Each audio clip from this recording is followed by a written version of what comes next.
I asked this question in another chat. If you had to rank the 5 running backs in order of 1 to 5, how would you rank them? Devonta Freeman from Miami Central, Dalvin Cook from Miami Central, a lot of Central guys, Joe Yearby from Miami Central, James Cook, another Miami Central, and then Derrek Cooper from Chaminade, all local guys. And I don't know how relevant this is to what's going on right now, but these are the kind of questions that I just love because I remember all these guys as recruits, and I just love to compare these kind of things. This is in my wheelhouse. So if I were to rank all of these players, and I'm going to put myself sort of in at the time, and I'm going to be as legit, as genuine as I can be based on what I felt at the time. It's easy to do in retrospect, but if I remember I followed recruiting at all, at the time. So let me just go in order of how I had them. Canes Cat saying I have all these running backs over Cooper. I do not. So let's go here. If I'm ranking them based on in orders, I'm going from 5 to 1. I'll start with Joe Yearby, and I'm going to be honest, and those who have been on CanesInSight since I was around, I was not the biggest Joe Yearby fan. I thought he was a good player. I thought he was very similar to what he was in college. Solid guy, can run for 1,000 yards in college, but not somebody with tremendous physical tools. I was always, and again, listen, there's plenty of things I've been dead wrong on that I can go over, but I can honestly say that since they were sophomores, I was always in the Dalvin Cook over Yearby, even when it was kind of an unpopular take, just because of the tools. I remember seeing Yearby in person, thinking, there just wasn't that much size and speed going on in the package. He was a smaller build guy, but a really talented runner, great quickness, good receiver as well. I thought Miami could have used him more. I thought really he was what he was in college and high school, which is just a solid player. I think he almost had 1,000 yards his last year. Left early for you wish NIL was around, so maybe the financial picture could have been better for him and he could have stayed. But again, just a solid player who's not the biggest guy in the world, and not the biggest speed. Canes Cat saying it's never unpopular. Dalvin Cook was always the one. That's wrong. That's wrong, Canes Cat. When they were sophomores, the talk of the town was Joe Yearby. He was by far the guy everybody was talking about. As the guy. Cook was not talked about that way at all. He had a very big performance in the state championship as a sophomore, started getting more attention. But Dalvin Cook really didn't pass Joe Yearby in the popular consensus until maybe midway through his junior year or senior year. But again, I've always been a Cook over Yearby just because of the size and the speed component. I've always been more of a Cook fan just because of that. And I've learned, kind of like Yearby kind of reminded me of Tracy Howard, where good player, highly rated player, but you can't ignore guys that maybe are lacking elite size and speed, right? Howard was always a good player, but the size and speed was never really what you wanted to see from a 5-star type player. And I think that played out. He was a good player for Miami, but he wasn't that elite kind of NFL guy. So that's those two, the lesson I think from those two is always, even with good football players like this, always be mindful of the strength and the speed and the size when projecting, because these are two different games. And, I think with Yearby, you saw the limitations just from a size and speed standpoint, but the guy was a good back, as you saw. And I'll tell you what happened here, by the way, some kind of inside baseball, I guess inside football in this case. James Coley always preferred, this was my understanding, I mean, maybe I'm wrong, but I don't think I am. The James Coley always preferred Yearby over Cook and prioritized Yearby over Cook. That was his guy. Ultimately, I don't think Cook wanted to play with Yearby, so he ended up going to FSU. Turned out to be a good decision for him, bad for us because he killed us every single time he played us. But I think that was a mistake, misevaluation from a James Coley. Kind of reminded me of when Randy Shannon preferred Glenn Cook over John Beeson. Just valuing present skill over talent, which I think is a mistake. I mean, guys learn how to play. If they have good instincts and they have good size and speed, that always wins out, and the willingness to work over someone who may be more advanced at a younger age. I think that's a common mistake people make. And I think that was obviously wrong in this case. So I put Yearby on the bottom of the list, and this is not in retrospect. This is as I viewed him at the time. But I think still a good player, 1,000-yard back in college. We're not trying to diminish Yearby too much. Yearby could play ball, and he was 1,000-yard back in college, and probably could have done even more if he would have stayed in the pros. So Next up, in terms of if I'm just looking kind of in the moment and not in retrospect, I would say Devonta Freeman next, number 4. So Devonta Freeman was not a huge name. He came on the scene, had a big game on national TV. I want to say it was against Northwestern. Central played on national TV. Freeman had a big game, but Freeman was not a guy that had a ton of attention. Luther Campbell always talks about how he was begging Miami to give this guy some love. I believe he's originally from Georgia. Someone in the chat can correct me if I'm wrong, but he wasn't somebody that was just always down here making plays. He kind of came on the scene late, and he ended up where people knew he was a good player. He had size and speed. I remember it might have been this game. He played a national TV game. I remember watching it and saying, wow, man, this guy is a real dude. You could just tell he had some burst and some power to him.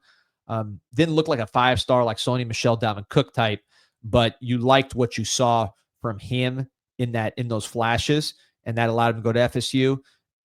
Again, sort of a late bloomer, but you see it here, just that burst and explosiveness. That was always, to me, what jumped out about Devonta Freeman was just that. And again, we're talking about in high school. Obviously, Devonta Freeman, when he did in the pros, was outstanding. Cooper hasn't done anything. But just in terms of just coming out of high school, I think that burst, that straight line burst that you saw from Freeman really stood out. And yeah, I think that's a story there. Johnny Lagoon saying, didn't Luther Campbell swear that he brought Freeman to the coaches and they said no? I wouldn't be surprised by that. I never heard of Freeman being recruited by Miami when he was being recruited, even though he was a 4-star player, ended up as a 4-star player and had those big moments on national TV and on the big stage. By the way, over 1,500 on like and subscribe to the show. So you see here, it's all about that upfield burst with Freeman. Great competition, obviously, the Carroll Cities, Northwesterns, but this guy also got better. I don't think even people who liked him, and I liked Freeman, I didn't expect him to be, a Pro Bowl NFL back or anything like that. I thought he was just a tough guy with good burst, right? Maybe like a change of pace guy that is on a good team, like a championship team, like what FSU was. They won the championship with him and Wilder. NFL, I don't know if I saw that whole vision for him, but it led the way, at least the way it turned out. But he's someone who continued to improve, and always that burst through the hole and the toughness. Those are two traits that are always going to give you a chance to perform at the college level. And if it's funny, just again, trying to take lessons from these guys. When you watch these highlights here of like a Devonta Freeman, and they're showing all the highlights of the Northwestern game. You look at these and you say, well, I've seen running back highlights where guys are running for touchdown after touchdown. Yeah, but they might be doing it against, Kansas or Indiana type competition. These 20-yard runs against Northwestern, which you're seeing back, these are repeated plays in a big game. This to me stands out much more than anything you see from some of these backs playing against, crap competition that are easily scoring long touchdowns. These are the runs that translate to the college level and ultimately to the pros. So when you watch this, it might not jump out at you like some highlight reels you might see from other players, but when you're seeing the teams he's going against and the consistency and the finish and the burst, that's going to tell you a lot more about the translation than just, hey, he's running for 1,000,000 yards. So Devonta Freeman was somebody who looked good coming out, but I think no one expected him to be what he was. At least I didn't expect him to be what he was as an NFL Pro Bowl back. So shout out to him for getting that done. Next up, if I'm just, again, trying to evaluate them where I had him out of high school, I'm going to go with James Cook, who's one of the top 10 backs in the NFL right now. As you see him, though, he's listed as a defensive back. And I was at this game. This was incredible. I thought that James Cook was going to be a corner in college. That was always my projection. He did not run the ball as well as his brother did in high school, though he was a very good running back. He was always, as you see there in the interception, he looked like he was going to be a first-round corner. So really, as a corner, I had this guy rated almost like a borderline 5-star. I thought this guy was elite corner prospect. As a running back, I put him in this category. Obviously, he ended up being great. You're talking about one of the top 10 backs in the NFL. Easily. They just did a list from personnel execs and other coaches kind of polling them to see who the top 10 backs were in the NFL. And James Cook was firmly on the list. But I think the defensive back highlights are what jumps out with a James Cook, at least at the time. And I thought for sure that's where he was. I was at a game where he scored touchdowns kind of every which way. He scored them running. He scored them receiving. He did a lot of this stuff in Traz, and he was just extremely impressive, man. the stuff that this guy would do on both sides of the ball. But yeah, I thought that's where he would excel, is the defensive back position, and ultimately plays running back at Georgia and becomes one of the best backs in the NFL. There was one game that I was at where I want to say he scored like 3 touchdowns in like 2 minutes. Whether it was receiving, running back, and then taking one back to the house. Then it was at that game. It was Trask Powell, I believe, where he was really, really just doing everything on both sides of the ball. Johnny Lagoon saying we took Lingard and Cam Harris over James Cook. Boy, did that suck. Cam Harris was a good player. If he didn't get his knee blown out in UNC, he'd be in the pros, I think, at least as a complimentary player. Had some very good explosive speed. But yeah, Lingard over James Cook was a mistake, especially in that era. Dade County and Broward County and just South Florida backs were outstanding in that era. They've slipped a little bit in recent years. I think guys like Cooper are bringing it back. But yeah, that was a mistake. Lingard, first time I saw him, I'm like, man, this guy looked a lot bigger in the highlights than he did in real life. He's skinny legs, fast, but not a fluid guy, not a stiff athlete without size. Not a good combination, even if he's fast. So number 2, if I'm ranking them again right out of high school, I would have Derrek Cooper, number 2 on that list. I think the key with Cooper, first of all, he is huge. I mean, I've seen him in person. This guy is legitimately a big back. If you see him in person, it take you 2 seconds to figure out who he is. He's about 6'1", probably 210, I would say right now, and lanky. I mean, he's not like overbuilt or anything like that. Legitimate 4.3 type speed. He ran a 10.7 in high school. I think he ran a 4.4 on the lasers, but he'll get that up to that high 4.3 range, I think, by the time he gets to the NFL Combine. He's produced also against big-time competition, as you see here. Highly productive player. Kane's Cat's asking how many yards Cooper had last year. Let me pull up Derrek Cooper's stats because he was very productive. Kind of like James Cook, I see him as someone who could play defense. I thought originally I was like, man, this guy's going to be an elite kind of safety type player because of his size, because of his physicality. So what they have last year, they have him at just under 1,000 yards, I think, for Derrek Cooper on Max Preps. I don't think that's up to date, though. Let me check his stats. But he was a productive guy. I mean, every time you watch Chaminade, this guy's making big runs. He's not somebody that is, that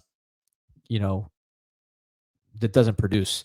He produces on the field and as part of that team. And then on defense and special teams, you see the guy can block kicks. He can tackle. He's tough. Has that ability as well. So if you ever decided to play defense, I think you're talking about a first-round pick on defense. But I don't know. That's where it's going to go. But at running back, the comparison I have for Derrek Cooper is like a bigger Etienne. The Etienne that went to Clemson, not the Etienne that went to Georgia. But to me, I think that's what he reminds me of is Etienne from Clemson. Elite speed and explosiveness, tough, straight line kind of runner, not someone who's juking people out, has a little bit of an upright style. But because he's tough and because he's fast, he has that ability to make big plays. Etienne, first-round pick to the Jacksonville Jaguars. If you remember in college, he was a dominant player, helped Clemson win a championship, helped Clemson win a ton of games. So that would be a great outcome. And that's to me where I see Derrek Cooper is being that Etienne type of player. Here you see him at safety. Again, I think he could be great there with his speed. And he has instincts, but he wants to play running back. And that's where I would put him, is that Etienne from Clemson type profile, tough, upright, not going to juke you out, but he's going to run by you and he's going to put up a ton of yards at the college level. So I would have Derrek Cooper number 2 if I'm doing this kind of in retrospect.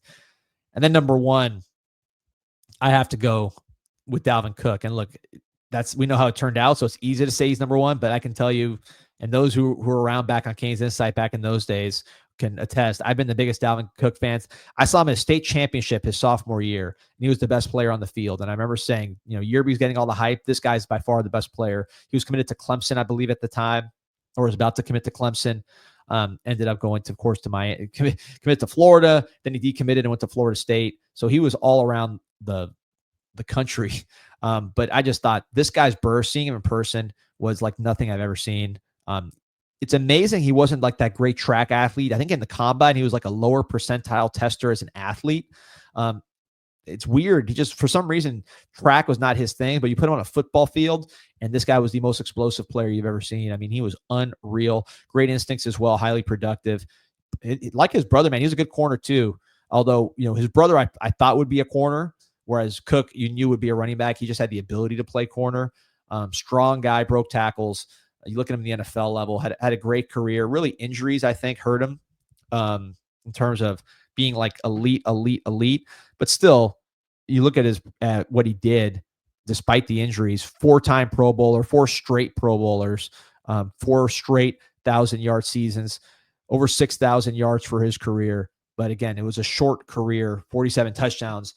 And really, the key with him was the 4 straight Pro Bowls. Like at his peak, this was an impact guy, and you saw it. It's just, that's a position where it's hard to be. I'll tell you a stat that shocked me. I'm actually looking at it now, and I actually cannot believe it, but it's true. Lamar Miller, who we haven't even talked about, actually, he didn't run for that fewer yards than Dalvin Cook in the pros. Dalvin Cook ran for 6,200 yards in the pros, dealt with injuries. Lamar Miller ran for 5,800 yards in the pros, also dealt with injuries. So don't sleep on Lamar Miller as a guy in the league, because they actually are closer in stats than I would have ever guessed without looking at it. So kind of interesting when you break it down. But as far as what they were in college, what they were in high school, certainly what the impact they had against the Miami Hurricanes, I have to say Dalvin Cook to me is the best I've seen really since Frank Gore. I would say Frank Gore number 1, Dalvin Cook number 2. You could talk about Sony Michel. He had some injuries in high school, I think limited his effectiveness. You could talk about Duke Johnson. I just don't think Duke Johnson had the every down capabilities that Dalvin Cook had. Even in high school, you could tell there was a difference there. I'm sure I'm leaving out some good players, but South Florida to me is Dalvin Cook, the best since Frank Gore, and one of the best that I've ever seen. And we got to start getting these guys to Miami, which is, that list that I just went through. The only one that went to Miami was Joe Yearby, who was last on the list. You got to get Derek Cooper, man. You've got to get Derek Cooper. So, all right, fellas, over 1,600 on, man. Like and subscribe to the show. Really, really fun one today. Love the interview with Reese Woodrow. A lot to talk about always. We're going to keep it going tomorrow. Maybe we'll have the Mike Ryan show. Maybe have another show. And then we'll keep it going all week, man. We're on every day. Like and subscribe to the show. Go Canes.